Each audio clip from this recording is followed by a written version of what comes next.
Okay, here we go. Good morning, good afternoon, good evening, whatever time of day it is. I hope it's good to be where you are because I'm really excited to be here today. My name is Baltimore Fats, and this is Heart of Glass, Part 1. Because there's going to be 2 parts to this, at least. But it's time. It's time to start talking about Joseph von Fraunhofer here a little bit and what this story really is. And I really didn't appreciate the magnitude of it when I first did this rabbit hole and came up with a whole master of reality kind of thing. I didn't see how far it was going to go. Because what's really happening now with this study in spectroscopy is that we're looking at the historical narrative as it's presented to us for all of modern technology. Everything that we have, everything that makes modern life so wonderful and worth living right, comes from spectroscopy, and most specifically from the developments and advancements made by Joseph von Fraunhofer, right, according to the narrative. But of course, I'm looking at it as our narrative is wrong. You're lying to us, right? So I'm always looking for ways to support that. How can I find little bits and pieces and clues and stuff to support that I don't believe the story you're telling me, right? And so we've been doing that a little bit with connecting some of the names, and numbers.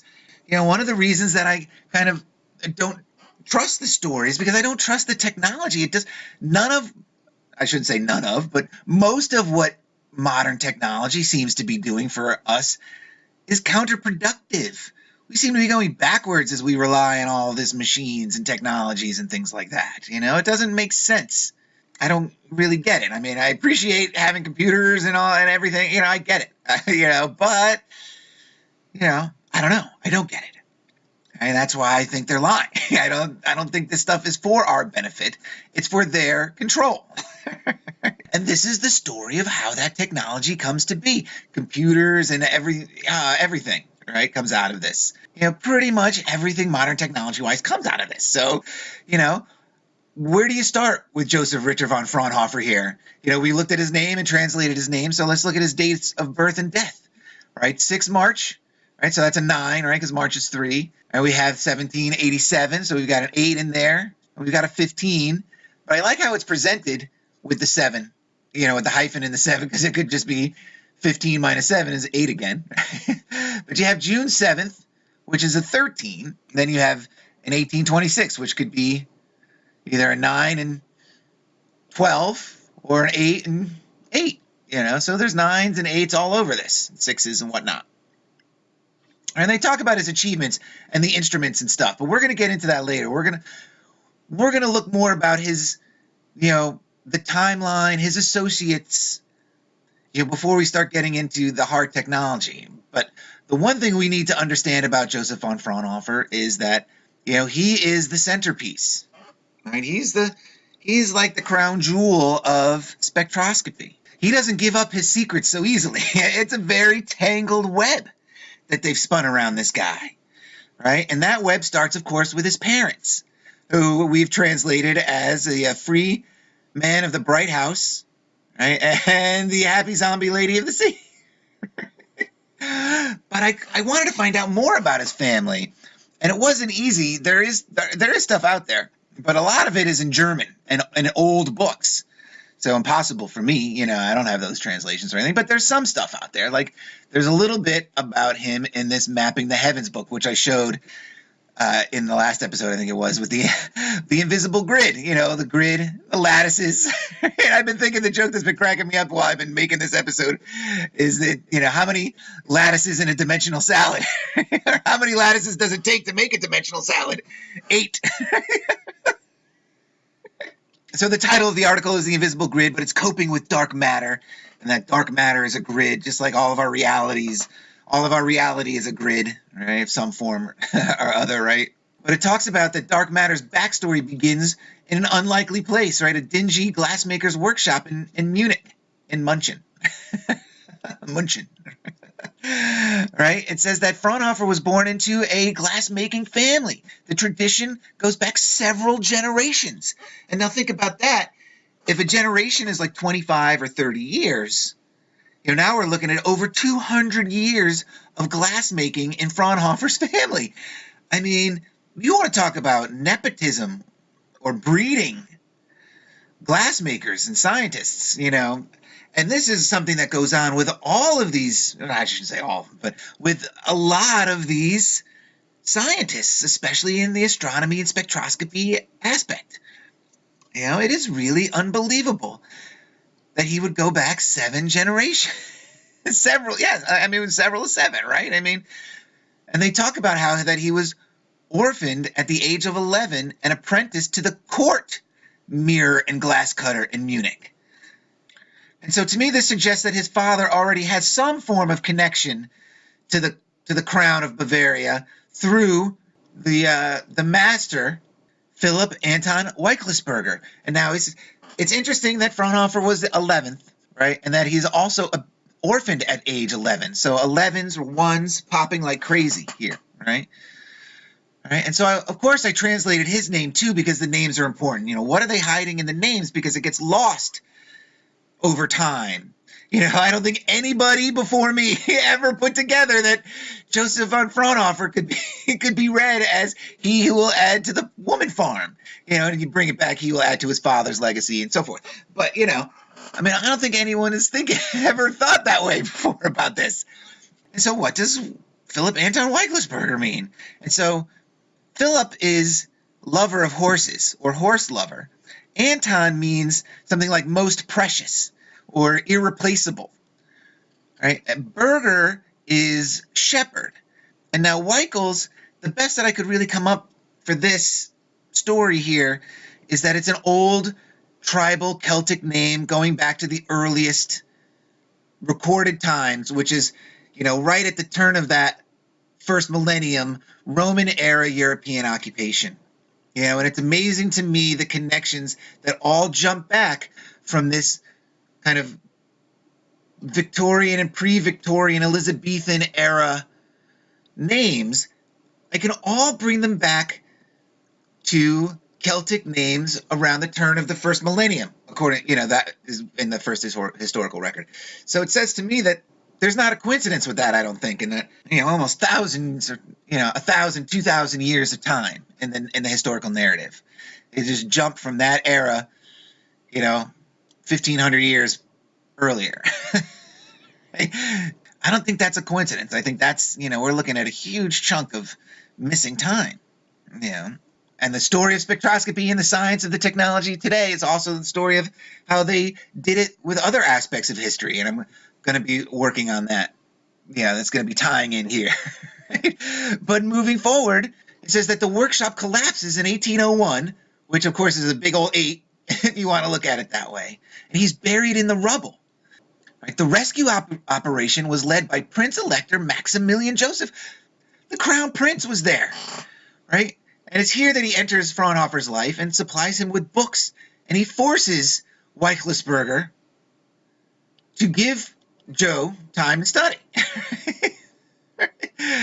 But Schneider, and we're going to talk about him because he's an important part, right? He's also at the site of the disaster. How are these very important men? He's advisor to the king, and therefore probably a good friend of the Prince Elector Maximilian Joseph at the time. It's a very coincidence that both men happen to be going to the glass shop, going to visit the court glass cutter, at the time of this collapse. And I did learn that Philip Anton lost his wife here in there, but Fraunhofer escapes unscathed. He's not hurt at all. Not a scratch on him. No coincidence there. And so it's Schneider that sees the potential in Fraunhofer and the glass that he makes, and he wants to partner him at the institute that he's founded with George von Reichenbach, the weapons manufacturer that we talked about, at the Benedictbauern, which is part of a secularized Benedictine monastery. Right? And this is in the early 1800s. And he wants to partner him there with this guy, Pierre-Louis Guinand. That's how I'm going to say it. And I'm not going to touch on him too briefly. He kind of looks a little riffraffy to me there. I don't know. They're family ties there somewhere. And even I can bring an 8 out of his date, right? All right, 3 plus 1 is 4. February is the second month.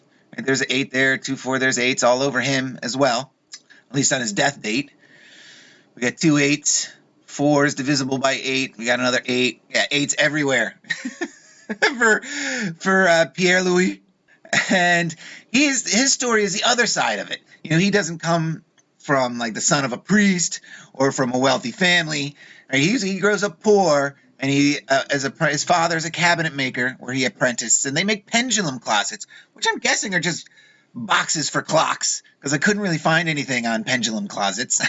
And he goes to work for a watch manufacturer, and he has the opportunity to study the English telescope, which really gets his imagination running.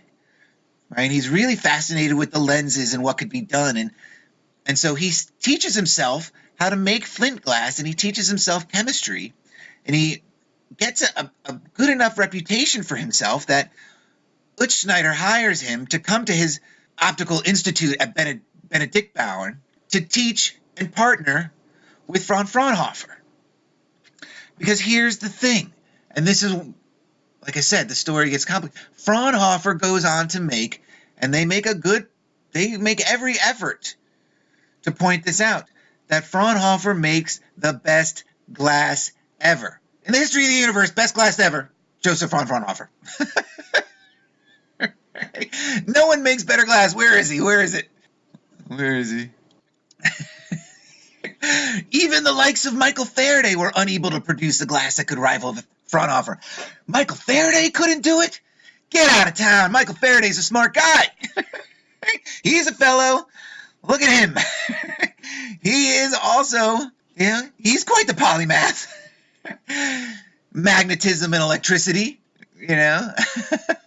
I can't believe he couldn't reproduce that glass. Unbelievable. Fraunhofer, best glass ever. All right, and he learns it at the Benediktbauern. He makes the glass there with Pierre. And so we're going to get into the story of glass and what glass is. And so let's talk about the type of glass, the greatest glass right, that can be made. Right? And Fraunhofer, he invented grinding machines to help smooth out the glass, and polishing machines. He introduced all kinds of improvements as a very young man, of course. Right? He makes all kinds of these improvement machines. But in 1811, again, another big old 8, if you want it to be, he constructs a new furnace. During his second melting session with this new furnace, right, he discovers that he could produce flint glass. Right? And now flint glass is very important in the making of these lenses and in essentially clear prismatic glass. Right? And so it's a glass of high refractive index, right? Bang, you get your prism. Right? And it derives from glass produced by this man, George Ravenscroft, circa when? 1662. Look at all the 6s you can pull out of that. To produce potash lead glass or lead crystal glass. All right, so he's born in 1632. I mean, look at the 6s you can get out of that. And he dies on the 7th of June, which is, I think, the same date that Fraunhofer dies. I'm not clicking back. I think it was the same date, right? Which is a 13, kind of interesting, right? And it's 1683. 6s, 8s, 3s, all in there, right? But he was an English businessman in the import-export business. In glass-making business, import-export. He was a gangster. He was Don Ravenscroft. Right? And so he develops this flint glass. But can you believe it? Little is known about Ravenscroft's personal life, character, or appearance.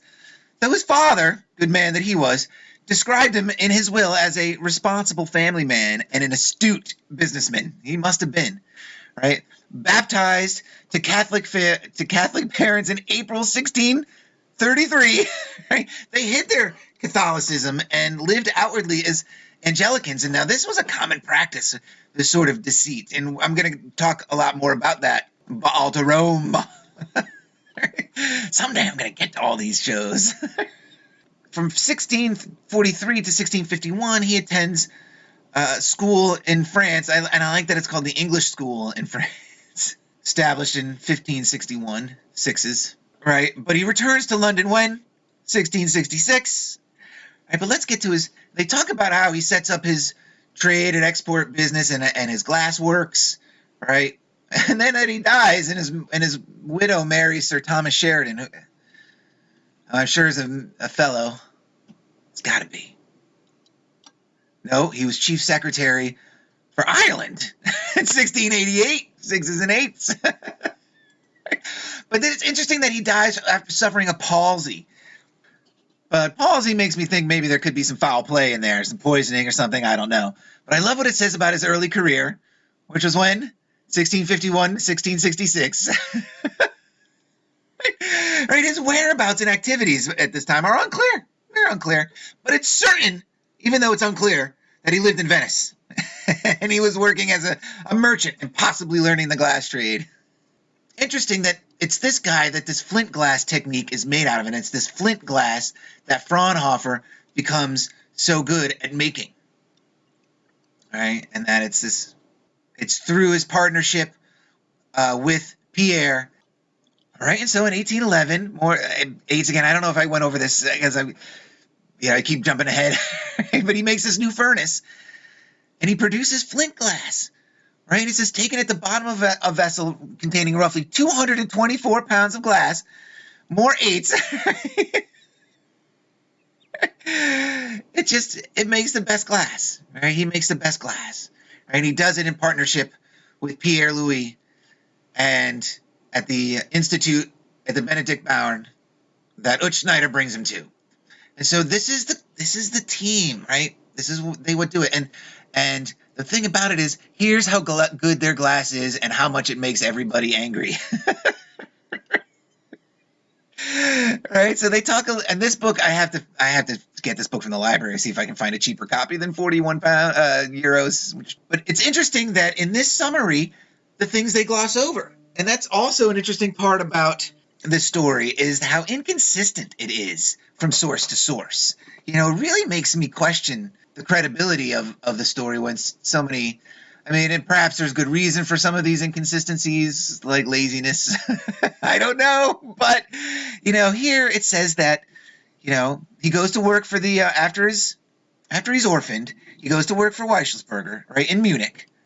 Right, but at 19, he becomes bored with his work and angered by his master's refusal to allow him to study optical theory, completely eliminating the idea that Maximilian Joseph, feels pity on him and recognizes his talent and buys him books and stuff and makes his master give him time to study.